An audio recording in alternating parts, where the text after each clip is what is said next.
My father-in-law, Jim, is a creature of habit. Everything has to be done at the same time in the same way. He has the same breakfast at pretty much the same time every morning. His supper is at 5 p.m., not 4:30, and certainly not 6. When I was dating Debbie and then early on in our marriage, I would often go over to Debbie's parents for supper when I was working day shift at Toyota. I would usually arrive by 4:15, and Jim wouldn't arrive home from his work until just after 4:30. As soon as he arrived home from work, it was his habit to hop in the shower and then come up to the kitchen when he was done, grab a beer out of the fridge, and then sit at the end of the kitchen table and begin reading his newspaper. It became a habit of mine to arrive before him and make sure that I was sitting in his chair and drinking his beer and reading his newspaper when he arrived home. It only took him about a year to stop reacting, and by then all the fun had gone out of it. I'm not even sure why I told you that story this morning, except to say that it was the first one that popped into my head after reading this morning's gospel passage from Luke. Something about places of honor and being forced to change seats. When it comes to dinner parties, Jesus is not Miss Manners. But it is not because he didn't get enough practice. Jesus and the disciples, they seem to eat their way through the Gospels. They go from place to place and from house to house, one meal after another, always looking for the next invitation.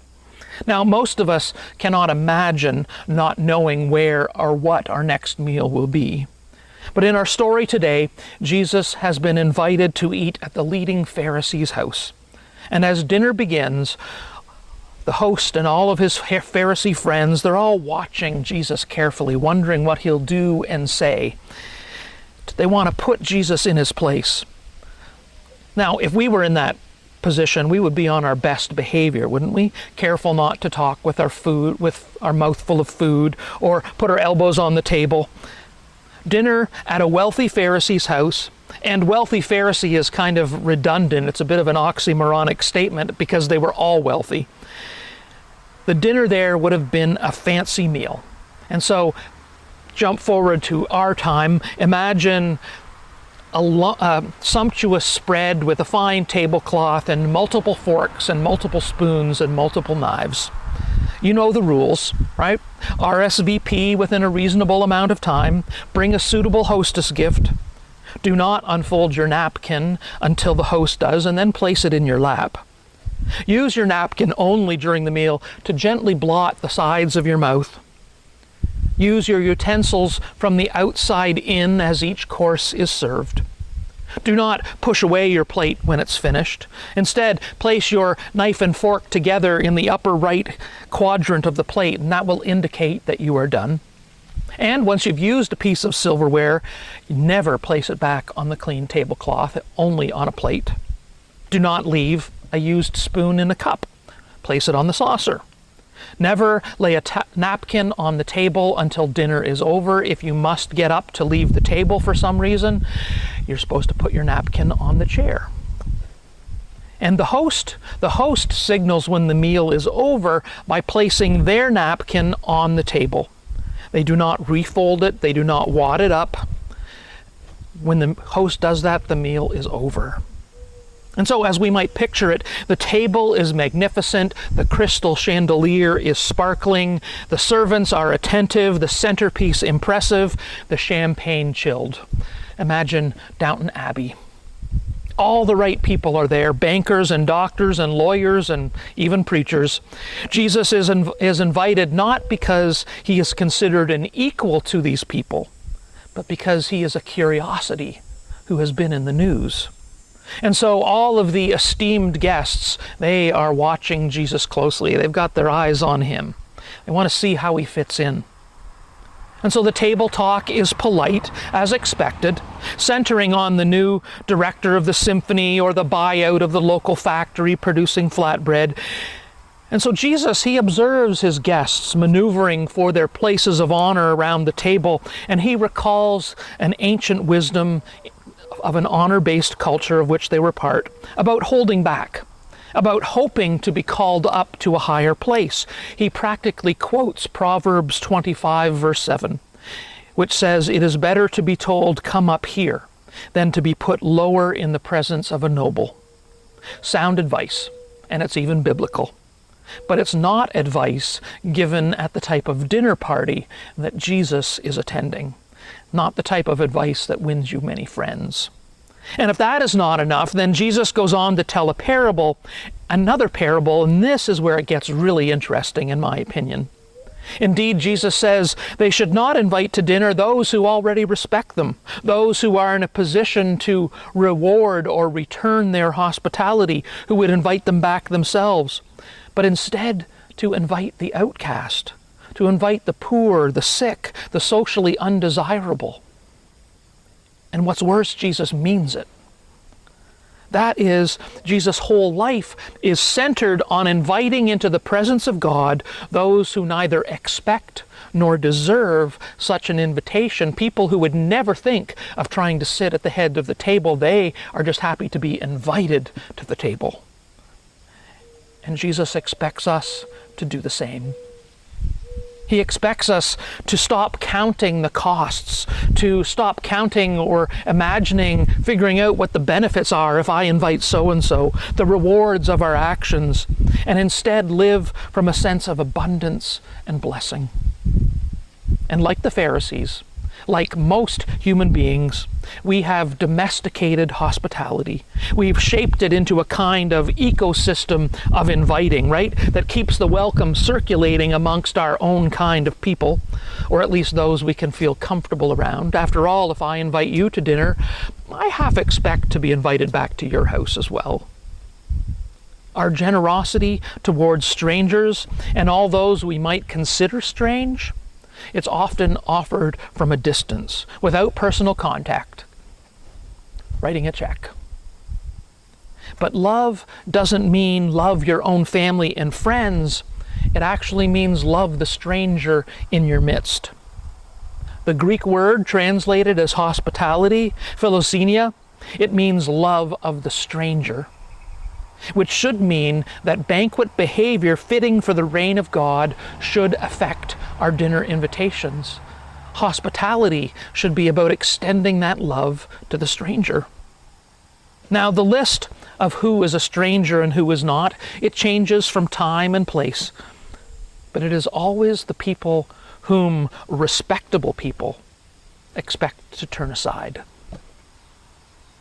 So Jesus' challenge, it reaches back across the boundaries of place and time to the present time, calling us to be more aware of those from whom we are inclined to avert our eyes, to cross the street, to pretend who don't exist, and who we do not extend invitations to. As one commentator says, to follow Jesus rather than those who baptize common prejudices as virtues. That is, we are to include at our tables those who do not take an invitation for granted. It is in those moments when we actually do that, when we invite those people who would never take an invitation for granted, that we will catch a glimpse of the way things will be in the reign of God. But not because we have condescended to welcome those beneath us. No, we will understand instead that Jesus has changed the rules as he redefines what is an honorable act, what is an honorable behavior, who are honorable guests.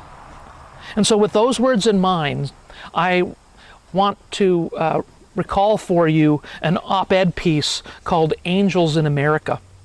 It was written by Frank Rich, and I saved it. It was written on August 15th, 2010.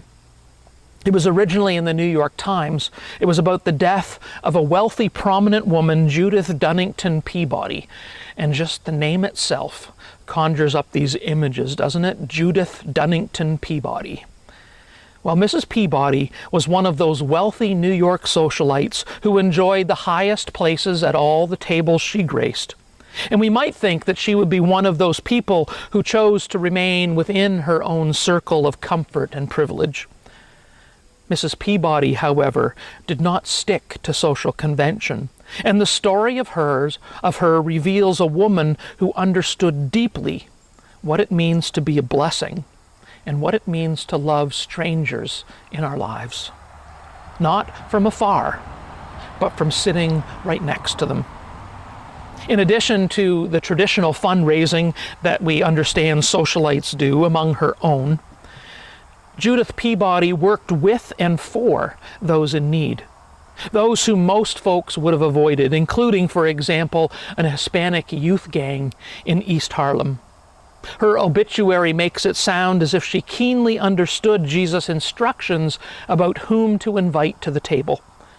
If the surprise of the doormen at her guest list is a good indicator, a quote, "One night she invited them all for dinner to our apartment," Mr. Peabody recalled in an interview. The doormen were, well, a little surprised. It was a great night. Why is this so unusual, especially among those who profess themselves to be Christian? Another article on Mrs. Peabody gives voice to those who recall her courage and generosity of spirit when she worked hard during the 1980s as a caregiver for gay men with HIV and AIDS, while everyone else stayed away out of fear. According to Marjorie Hill, then the director of the Gay Men's Health Crisis Center in New York, there was this constant with her of consoling and of holding people's hands. The article quotes a number of people who try and describe what made Mrs. Peabody so unusual and such an inspiration for others. That the people in her particular village were the most marginalized, and often those furthest from her own milieu of incredible social privilege. That was what set her apart. Another description of her certainly evokes the heart of Jesus' advice today to his dinner host. What made her different was that she was always going into areas where polite society just didn't go. Friends of hers would tell her, "I can't believe you're doing that. We don't know people like that." In this week's gospel passage, Jesus tells us to surprise others by our own dinner guest lists and prepare for a great time as well. In doing so, perhaps we will come to understand a little better the true meaning of fulfillment and joy. When I was in my congregation in Malawi, it was divided into 12 different malagas or cottages by geography. It was quite a large congregation, over 5,000 members, not including children. This was partly because the congregation was so large and also because so many people walked to church. They walked from a great distance, and so these smaller geographic units allowed for better pastoral care and fellowship. And so during my time there, I would spend 2 weeks in each Malaga on a rotational basis. The first week, I would do pastoral visiting with some of the elders and deacons, and then the second week, I would visit the Malaga on the Tuesday night for their house prayers, essentially a church service on Tuesday night just for their Malaga or cottage. The first Malaga that I went to do pastoral visiting, I was led around by the elders, and I visited the homes of all of the important people in the Malaga, all of the elders, all of the important ones, all of the wealthy business people. And at my last visit of the day, as all of the elders that we had gathered throughout the day, as they were all present at the last visit, I thanked them. I thanked them for escorting me around their cottage. I thanked them for the hospitality that I had received at each house. But then I told them that these were not the people that I had come to visit. I was there to visit the sick and the poor. I was there to visit the families that were struggling with personal issues or faith issues. I was there to help them as elders deal with the problems in their Malaga, not to meet the right people. Well, the word obviously spread, because from that time on, every Malaga that I visited to do pastoral visiting, I was taken to visit the sick and the lame and the troubled and the anguished. As human beings, we all want to present our best side to the world. We want to keep our troubles, our weaknesses, our sins, we want to keep them hidden. And we only have to look at social media to know that that is true. One of the reasons I love being a therapist is the opportunity to be with people as they explore those troubles and weaknesses and their sins, as they try to heal from them or as they try to come to terms with them. The same is true of crisis visiting as a minister, being with someone who is actively dying or has just received a grim diagnosis, walking with the family through the beginning of their grief after they have lost a loved one, especially as the community around them starts to turn that person into a saint instead of just remembering them as the human they were, filled with good and bad. Some people ask me how I handle hearing all of these stories of trauma and pain and grief and loss. And while it's not always easy, most of the time it is a privilege and a joy. I learn more about life, I learn more about myself, and I learn more about God. The church and church people, we are often criticized for being hypocritical, for not acting out the love that God commands. But the truth is that the church is a human institution filled with humans, like you and like me. We all have our good parts and our bad parts, who don't like to show their weaknesses in front of others, who would rather sit near or at the place of honor and not have the people who sit beside us have weaknesses that are plainly visible, that remind us of our own. Eugene Peterson's translation of the Bible, called The Message, I love his words in the final verses from today's passage. It sums up today's sermon very well, too. The next time you put on a dinner, don't just invite your friends and family and rich neighbors, the kind of people who will return the favor. Invite some people who never get invited out, the misfits from the wrong side of the tracks. You'll be and experience a blessing. They won't be able to return the favor, but the favor will be returned.